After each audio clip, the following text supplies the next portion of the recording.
Nagsalita na rin sa wakas ang kampo ni Vice President Leni Robredo hinggil sa kumakalat na #LeniLeaks. Ayon sa tagapagsalita ng Vice Presidente sa programang DZRH Follow, ito'y kahapon, misleading at malisyoso ang pagkakasangkot ni Robredo sa kumakalat na conversations sa Yahoo Groups. Para sa kabuuang detalye ng balitang yan, alamin natin sa report ni RHO9, Sunny Casulia. Itinanggi ng kampo ni Vice President Leni Robredo ang kahit anumang kaugnayan sa kontrobersyal na LeniLeaks na naglalayon umanong patalsikin si Pangulong Rodrigo Duterte.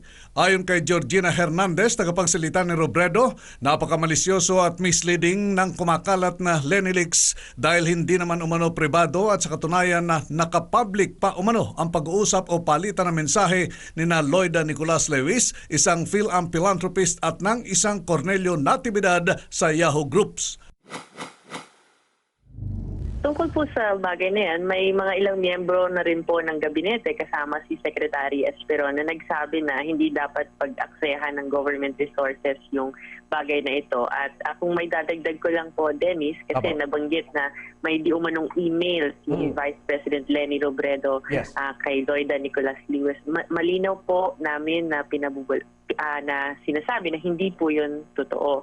Wala pong email si Vice President Leni Robredo kay Loida Nicolas Lewis. Ang lumabas po na mga email exchange ay mula po doon sa Yahoo Group nila Loida Nicolas na hindi po kabahagi si VP Leni. At kaya po lumabas yung mga mensahe na yon dahil nakapublic po ang setting ng mga messages.